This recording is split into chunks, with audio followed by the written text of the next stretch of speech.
आता ऐका, निर्यात प्रोत्साहन काय करायचंय? निर्यात प्रोत्साहन औद्योगिक क्षेत्र. आपण बघा सगळे व्यापार क्षेत्र बघतोय. काय बघतोय? व्यापार क्षेत्र. त्यातलं पहिलं क्षेत्र बघितलं ईपीझेड, दुसरं क्षेत्र बघितलं ईओयू युनिट बघितलं, बरोबर नाही? एक्सपोर्ट ओरिएंटेड युनिट बघितलं. आता तिसरं क्षेत्र आहे त्याचं नाव आहे औद्योगिक क्षेत्र. पण कसले औद्योगिक क्षेत्र? निर्यात प्रोत्साहन. म्हणजे असं औद्योगिक क्षेत्र आहे की ज्याच्या थ्रू आपण निर्यात करू शकतो. ज्याच्या थ्रू आपण काय करू शकतो? निर्यात. त्या औद्योगिक क्षेत्रामधनं आपण अशा वस्तू बनवायच्या ज्या की निर्यात झाल्या पाहिजे. औद्योगिक क्षेत्र म्हणजे एमआयडीसी जवळपास असं. तर त्या औद्योगिक क्षेत्रामधनं आपण अशा वस्तू बनवायच्या ज्या की निर्यात झाल्या पाहिजे आणि त्यांना आपण काय करायचं? प्रोत्साहन द्यायचं. त्या औद्योगिक क्षेत्रांना आपण काय द्यायचं? प्रोत्साहन द्यायचं. म्हणायचं तुम्ही निर्यात करा, निर्यात करा, निर्यात करा. मग निर्यात केले की डॉलर येणार, डॉलर येणार, डॉलर येणार. म्हणजेच परकीय चलन येणार, परकीय चलन येणार. कळलं का? काय अडचण? हा, पुढे बघा आता. मग त्याला इंग्लिश मध्ये म्हणायचं export promotion industrial park. Industrial म्हणजे औद्योगिक, क्षेत्र म्हणजे पार्क. क्षेत्रालाच किती नाव आली? पहिल्यांदा आलं झोन, नंतर आलं युनिट, आता आलं पार्क. लक्षात येतंय का? आता याची सुरुवात झाली 1994 ला. कधी सुरुवात झाली? 1994 ला. कुणाची सुरुवात झाली? EPIP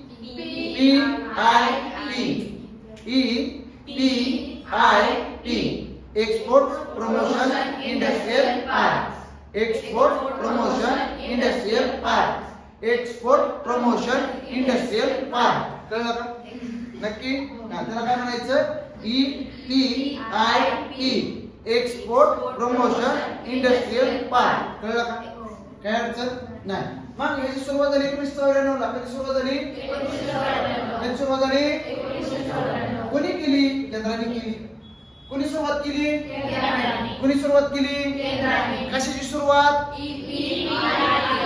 EPIP ची. कशासाठी केली? की पायाभूत सुविधा काय द्यायच्या? कुणाला द्यायच्या? उद्योगांना. कुणाला द्यायच्या?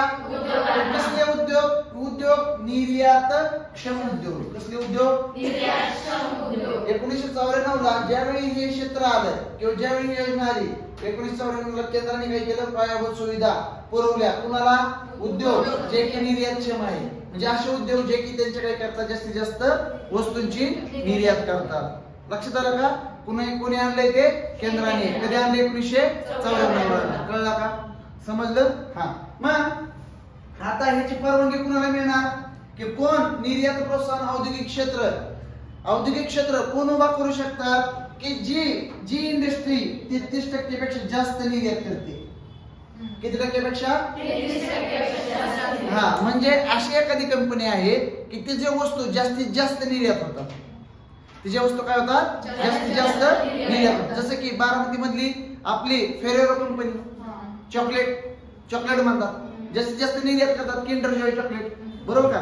पेजो इटलीची आहे, जास्तीत जास्त बाहेर 3 व्हीलर एक्सपोर्ट करतात. भारतात पण करतातच, पण जास्तीत जास्त एक्सपोर्ट करतात. अशा कंपन्या त्या काय करतात? त्यांची 33% पेक्षा जास्त उत्पादन काय करतात? निर्यात करतात. त्यांच्या वस्तू 33% निर्यात करतात. म्हणजे जर 100 वस्तू त्यांनी जर बनवल्या त्यातल्या 33 वस्तू ते काय करणार? निर्यात करणार.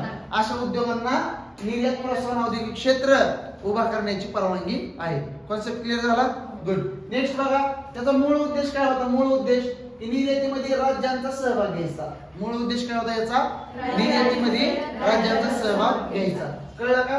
आता पुरवणी आली. कसली पुरवणी? आयात निर्यात. बघा, आयात निर्यात धोरण होतं. आयात निर्यात धोरण होतं का? कधी आलं आयात निर्यात धोरण? कधी आलं? पहिल्यांदा कसं होतं? वार्षिक. नंतर आलं त्रैवार्षिक. नंतर आलं पंचवार्षिक. पंचवार्षिक कधी आलं?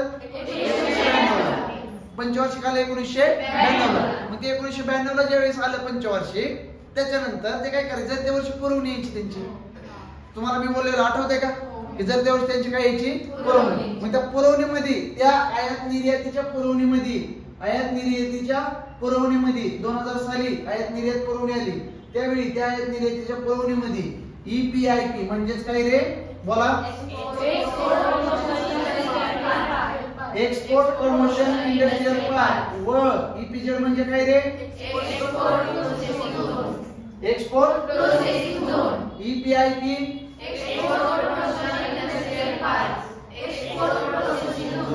हा, ह्या दोघांना म्हणजे कुणाला EPZ म्हणजे एक्सपोर्ट प्रोसेसिंग झोन आणि एक्सपोर्ट प्रमोशन इंडस्ट्रियल पार्क ह्या दोघांना अर्थसहाय्य करणार. काय करणार? अर्थसहाय्य करणार. कोण? केंद्र. कोण? केंद्र.